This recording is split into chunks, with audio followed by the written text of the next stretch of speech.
3 totally amazing tarp setups. Are you ready? Are you ready?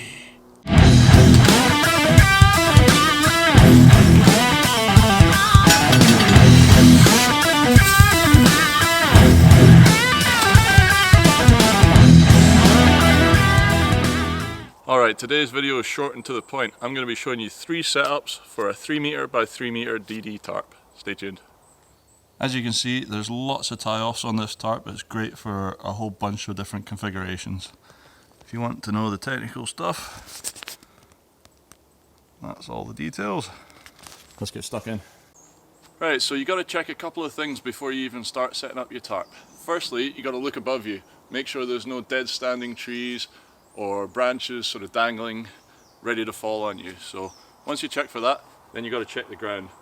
You obviously want to find a nice flat spot of ground. You want to make sure that it's not too squidgy, because if it's already waterlogged, it's only going to get worse when you're stomping around on it. And yeah, if you really can't find any level ground, you can always make the ground a little bit level, you know, dig it out with a stick.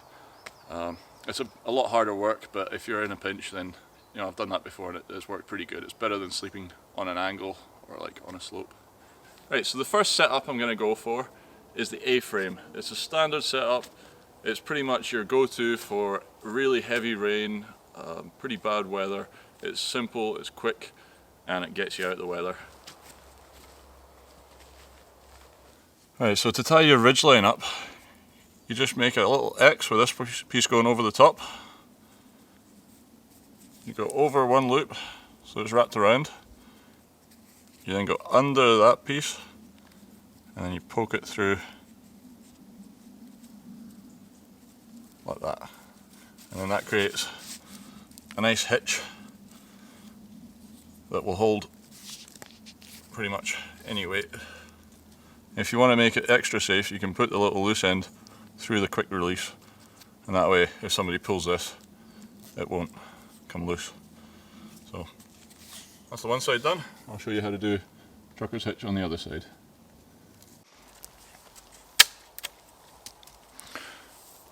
Right, so on the other side, all I've done is I've just looped my paracord around a branch. You don't always have to go around the full trunk of the tree. So here there's a nice solid branch, wrapped it around that. And to get it tight, I'm going to do what's called a trucker's hitch.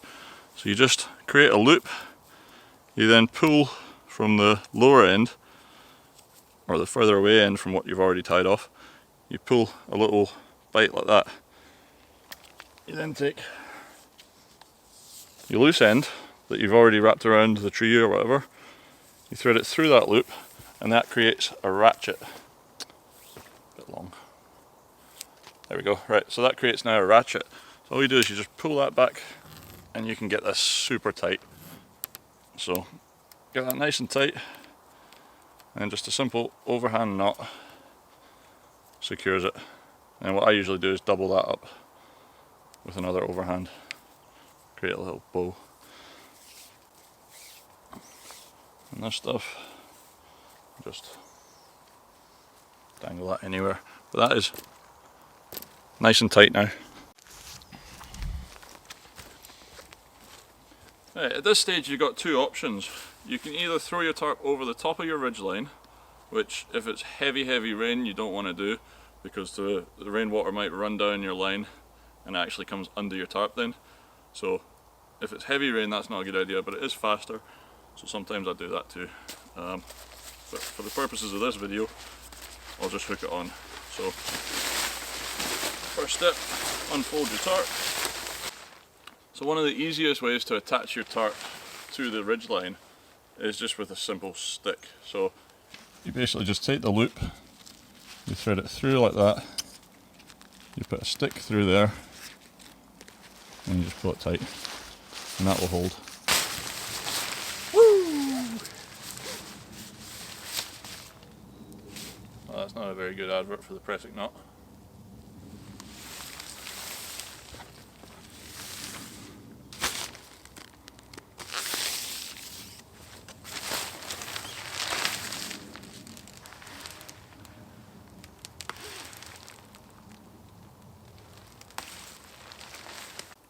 Right, so a lot of people will tie up their tarp with what's called a pressing knot, and it works on thicker rope. See, if you've got a thicker ridgeline, I would say it works great, but see if you're just using paracord, I don't trust it, to be honest, because all you do is you just take a loop like this, you just thread the knotted end through and through again, and then you just let it all get sort of tight.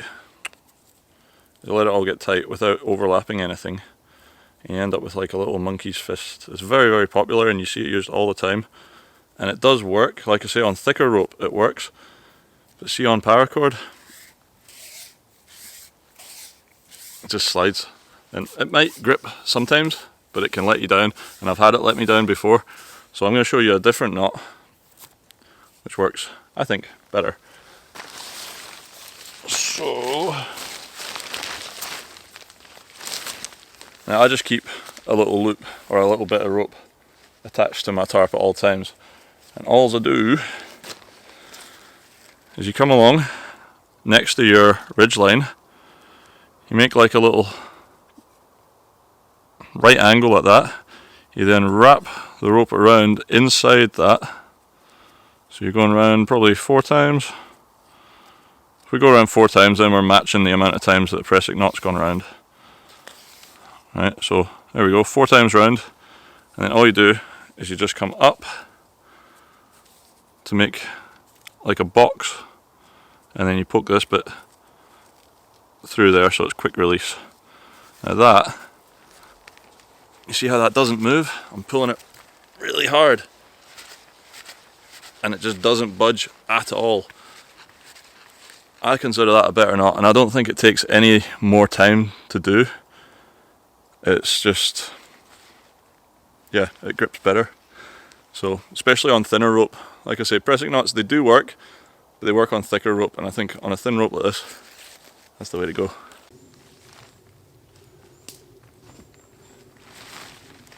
Again, adjustable collie hitch on this side.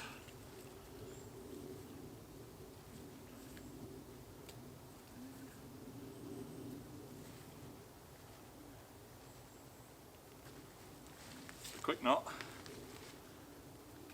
and there we go, we got our ridgeline set up. And all you do is you just stake out the 4 corners and you got your A-frame.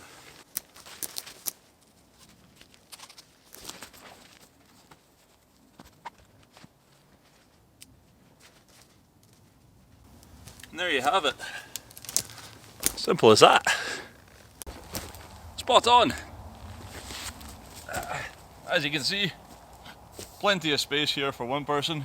You can have 2 people in there, no bother. I'm getting a wet butt. But yeah, great little shelter. If you don't have a tree right there, you can make a fire here. But what I tend to do is, if I'm having a fire, I'll usually raise this side up and just have the fire over there. Just bear in mind that you put the fire out before you go to bed, pin this down, and you're nice and enclosed. Next one. Okay, next tarp setup is called the Plow. It's the simplest out of the 3. You just pick a corner, because it's a square tarp, it doesn't matter which corner. A bit of rope. Tie it up about higher than head height, so pretty much as far up as you can reach.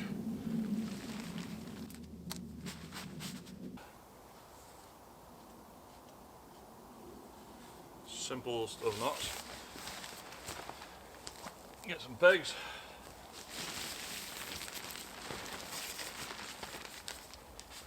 Peg it out. I'm just using sticks for pegs. I haven't sharpened the tips or anything. This ground's soft enough that it's fine. So, 1 corner in.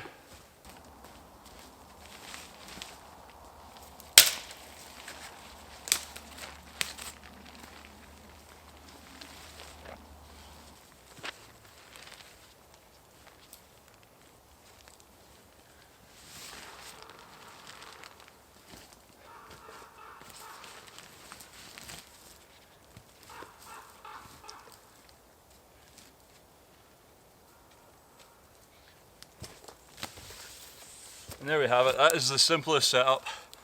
It literally took me that long, and yeah, it's great, you know, especially if you do it off to the side. You can have a little fire going here. You're quite sheltered. You've got a good tree for protection. If you want to, you could build sticks up there or put a secondary tarp up if it's really windy. It's a brilliant setup. Something else I've done before is you actually peg out the two sort of halfway points there, and you fold the back in for a little bit of a tarp to sit on or put your bag on or whatever. That works pretty great too. So there you go, tarp setup 2. Right, so the third setup is my favourite one. It's the one I tend to use most of the time. It does me for having a fire in front, which I usually do, and I got loads of protection from rain, wind, pretty much everything, and yeah, it's just a nice shelter. Got a bit of space underneath me for putting my bags and stuff like that. I don't know what to call it. I'd maybe call it the C frame or something like that, because it's kind of like a C shape, but who knows. Anyway, I'll show you.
Okay, so this is my favourite out of the 3, and it's pretty much my go-to for ground dwelling.